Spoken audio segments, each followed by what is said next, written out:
آخری ہتھیار قسط نمبر 24۔ شانی، تم امجد بخاری جیسے مضبوط شخص کے گروپ میں شامل ہو چکے ہو، اس لیے میں تمہیں کچھ یاد دلانا چاہتا ہوں۔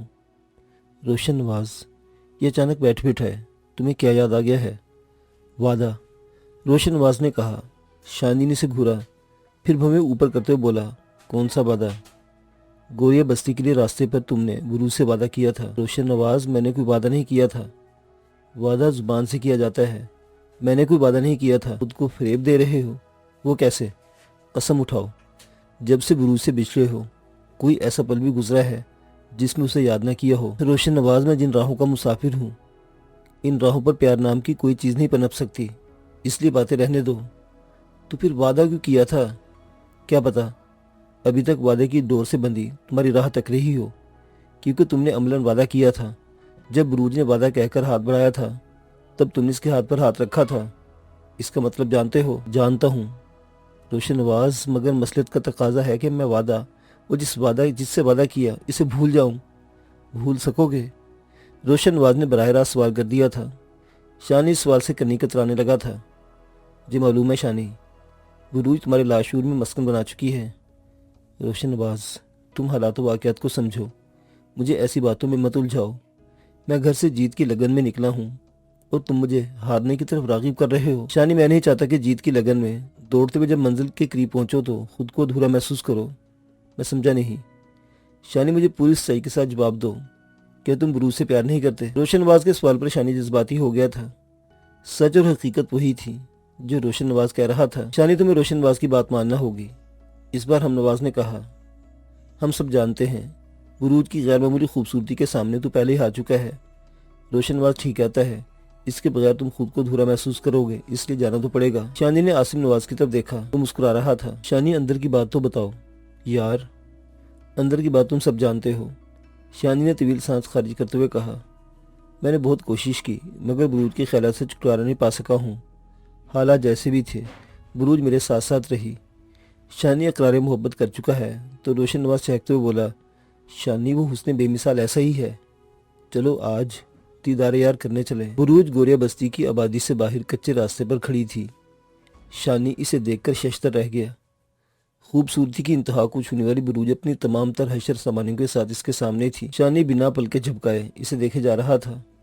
آج کی بروج کل کی بروج سے 2 گنا زیادہ خوبصورت اور حسین و جمیل لگ رہی تھی۔ روشن نواز نے خوشی سے شانی سے کہا، شانی، قدرت کے اس شاہکار کو تم بھلا کیسے بھول سکو گے؟ ایسا حسن کہیں دیکھا نہ سنا ہوگا۔ تم ٹھیک کہتے ہو روشن نواز، بروج کا حسن خوابوں خیالوں سے بڑھ کر ہے۔ شانی روشن نواز کا مکالمہ چند سیکنڈ میں ہوا تھا۔ بروج شانی کو دیکھے جا رہی تھی، اس کی آنکھوں میں وارفتگی تھی۔ انسانی رویے اس کے اندرونی کیفیت کے علم بردار ہوتے ہیں۔ بروج اور شانی یکساں کیفیت کا شکار تھے۔ گوریا بستی کا کچا راستہ اور کچے راستے سے اڑتی دھول انہیں مسکرا کر دیکھ رہی تھی۔ جب 2 محبت بھرے دل باہم ملتے ہیں تو قدرتی موسم کیسا بھی ہو، اندر کا موسم انتہائی خوشگوار اور پرکیف ہو جاتا ہے، جس کے زیر اثر باہر کا موسم بھی دل فریب اور دلکش بن جاتا ہے۔ شانی اور بروج بھی انہی کیفیتوں کے زیر اثر تھے۔ کیسی ہو بروج؟ اب بہت اچھی ہوں، بروج نے ذرا توقف کرتے ہوئے کہنا شروع کیا تھا۔ شانی کی نظریں اس کے خوبصورت ہونٹوں کا نظارہ کر رہی تھی۔ سیب کی 2 تراشی ہوئی کاشیں باہر سے سرخ اندر سے نرم۔ بروج، میرے آنے کا تمہیں الہام تو نہیں ہوا؟ میرے آنے سے پہلے میرے استقبال کے لیے بستی سے باہر کھڑی ہو۔ میں ہر روز اس وقت یہاں ضرور آتی ہوں جس وقت تم مجھ سے جدا ہوئے تھے۔ میں اس کچے راستے کو تکتی رہتی ہوں جس پر چل کر تم گئے تھے۔ میری آنکھوں میں اڑتی دھول کا منظر تمہارے تصور کے سبب لطافت بھر دیتا ہے۔ میں یہاں پتہ نہیں کتنی دیر کھڑی رہتی ہوں، درختوں اور کھیتوں کو تکتی رہتی ہوں جو تمہارے وعدے کے گواہ ہیں۔ میں نے اپنا وعدہ نبھا دیا بروج، میں لوٹ آیا ہوں۔ شانی، وعدہ کرنا انسان کا اپنا فعل ہوتا ہے، مگر وعدہ نبھائے جانے کا انحصار دوسروں کے جذبوں سے ہوتا ہے۔ میں اپنے جذبوں کے انک سے تیرے وعدے کو دیکھتی تھی تو مجھے مایوسی نہیں اطمینان ہوتا تھا کہ تم ضرور آؤ گے۔ اچھا، شانی نے اچھا کو خاصا کھینچ کر کہا، کیا اتنا بھروسہ ہے جذبوں پر؟ تمہاری سوچوں سے بھی زیادہ۔ بروج، ایک بات پوچھوں؟ ہاں پوچھو، بروج نے بلا تعامل جواب دیا۔ تم اتنی خوبصورت، فلسفیانہ اور گہری باتیں کیسے کر لیتی ہو جبکہ تمہاری کوئی خاص تعلیم بھی نہیں؟ پیار سے بڑھ کر اور کیا تعلیم ہوگی؟ کیا تمہیں پیار ہے بروج؟ ہاں، کس سے؟ اس سے جس کو مجھ سے پیار ہے۔ شانی کو اس سوال و جواب میں گدگدی کا احساس ہو رہا تھا۔ اس نے دیدے گھماتے ہوئے پوچھا، اور تم سے کس کو پیار ہے؟ اسی کو جس نے میرے ہاتھ پر ہاتھ دھر کر لوٹانے کا وعدہ کیا تھا اور اب وعدہ نبھاتے ہوئے میرے سامنے کھڑا ہے۔ بروج کے انداز و احساس میں عجیب قسم کی خود اعتمادی تھی جو گوریا بستی کے کچے مکان میں پیدا ہونے والی کسی بھی لڑکی کے لیے تصور نہیں کی جا سکتی تھی۔ مگر بروج بہت الگ تھلگ لڑکی تھی۔ اس نے اظہار محبت بھی کیا تھا اور کروایا بھی تھا۔ اس کے بعد شانی اور بروج کے درمیانی فاصلے لمحوں میں مٹ گئے تھے۔ شانی اور حمزہ نے ایک ہفتہ بعد فاروق بلوچ کو اغوا کرنے کا پلان بنایا تو اس دوران شانی بلوچ سے 3 بار مل چکا تھا۔ حمزہ نے فاروق بلوچ کو اس کے بنگلے سے اغوا کرنے کا پروگرام بنایا تھا۔ شانی اور شجیر کے ساتھ مل کر پلان پر مکمل غور و خوض کیا گیا تھا۔ ہر مرحلے پر ڈسکس کی گئی تھی، مگر انہیں خبر ملی کہ فاروق بلوچ کو اچانک اسلام آباد جانا پڑا ہے، جہاں اس نے وفاقی وزراء کی میٹنگ میں شرکت کرنا تھی۔ 2 روز بعد قومی اسمبلی کا اجلاس بھی تھا۔ فاروق بلوچ کے اسلام آباد میں 2 ہفتوں کا شیڈول تھا۔ حمزہ نے امجد بخاری سے مشورہ کیا تو اس نے حمزہ پر واضح کر دیا، ہم مزید انتظار نہیں کر سکتے، مجھے فاروق بلوچ سے جلد ملنا ہے۔ اوکے سر جی، پھر ہم لوگ اسلام آباد چلتے ہیں، تمہاری مرضی پر منحصر ہے حمزہ، سر جی نے انتہائی سنجیدگی سے کہا۔ مجھے فاروق بلوچ چاہیے، تم چاہو تو اپنے ساتھ مزید بندے لے سکتے ہو، میرے خیال میں اس کام کے ہم 3 کافی ہیں۔ حمزہ نے امجد بخاری کے باوقار چہرے کو دیکھتے ہوئے کہا، پھر خیال سے بولا، سر جی ہم اسے اسلام آباد میں اغوا کر لیں گے، مگر کوئٹہ لانے میں دقت ہوگی۔ امجد بخاری نے حمزہ کی بات سن کر پاکٹ سے والیٹ نکالا، یہ وزٹنگ کارڈ ہے، تمہیں جو کچھ چاہیے ان سے لے سکتے ہو۔ حمزہ نے امجد بخاری سے کارڈ لے کر دیکھا، راجہ جنید، اپنا پلان بناتے وقت تم اس پر اعتماد کر سکتے ہو، مال و اسباب اور ٹھکانہ راجہ صاحب تمہیں مہیا کر دے گا۔ سر جی نے اسے تفصیل سے آگاہ کیا، میں اسے آج ہی فون کر دوں گا۔ اس کا مطلب ہے سر جی میں فاروق بلوچ کو اسلام آباد میں ہی رکھنا ہوگا، یہ بہتر رہے گا، اسلام آباد یا پھر راولپنڈی۔ امجد بخاری نے اس کی تائید کرتے ہوئے کہا، یہ تم لوگ خود پلان بناتے وقت فیصلہ کر سکتے ہو۔ اوکے سر جی، اللہ حافظ۔ اسلام آباد پہنچتے حمزہ نے سامنے نقشہ پھیلا لیا تھا۔ شرجیل شانی اور راجہ جنید اس کے ساتھ شامل تھے۔ راجہ جنید باروب شخص تھا، 50 سے تجاوز کرنے والا راجہ جنید انتہائی سنجیدہ شخص تھا، کم گوئی اس کا خاصہ تھی، مگر جب بولتا مدلل اور ٹھوس بولتا تھا۔ راجہ جنید نے انہیں فاروق بلوچ کا مکمل شیڈول پیش کر دیا تھا، جس کو مد نظر رکھ کر انہوں نے اغوا کا پلان ترتیب دیا تھا۔ 2 دن بعد فاروق بلوچ کو پرسنل دعوت پر مارگلا ہوٹل جانا تھا۔ اسی دن 1 بجے اسے لوک ورثہ بھی جانا تھا۔ اس شیڈول کو سامنے رکھ کر انہوں نے پلان ترتیب دیا تھا۔ حمزہ نے نقشے پر انگلی گھماتے ہوئے کہا، اگر فاروق بلوچ کو سرکاری ہوٹل سے نکلتا ہے تو خیابان سرسید روڈ سے ہوتا ہوا شارع کشمیر پر آئے گا اور یہاں سے مارگلا ہوٹل کی طرف ٹرن کرے گا، اور اگر وہ لوگ لوک ورثہ سے براہ راست مارگلا ہوٹل جاتے ہیں تو گارڈن ایونیوز کے راستے اسلام آباد سپورٹس کمپلیکس یا جناح اسٹیڈیم کی طرف سے آئیں گے۔ حمزہ یہاں سے ایک road Rose and Jasmine Garden کی طرف گھوم رہا ہے، یہ روڈ ٹورسٹ کیمپ سے ہو کر شارع کشمیر سے جا ملتا ہے اور آگے مارگلا ہوٹل سے لنک ہو جاتا ہے۔ شانی نے حمزہ کو دیکھتے ہوئے بتایا، تم ٹھیک کہتے ہو شانی، H6 میں ہمیں یہ کام کرنا ہوگا یا پھر شارع کشمیر پر، کیونکہ مارگلا ہوٹل جاتے وقت اس روڈ سے گزرنا ضروری ہے۔ حمزہ نے تینوں کو باری باری دیکھا، آپ کا کیا خیال ہے؟ وہ راجہ جنید سے رائے طلب کر رہا تھا۔ ہماری ایک گاڑی جناح اسٹیڈیم کے پاس کہیں کھڑی ہوگی اور دوسری لوک ورثہ کے پاس، دونوں گاڑیوں میں ہمارے ڈرائیورز موجود ہوں گے۔ میرے خیال میں تم لوگوں کو یہ کام مارگلا ہوٹل کو جانے والے روڈ پر کرنا چاہیے۔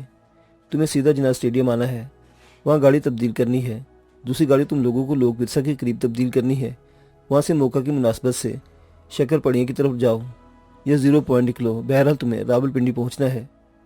راجہ جنید نے بہت اچھا پلان بتایا تھا جسے تینوں نے اوکے کر دیا تھا۔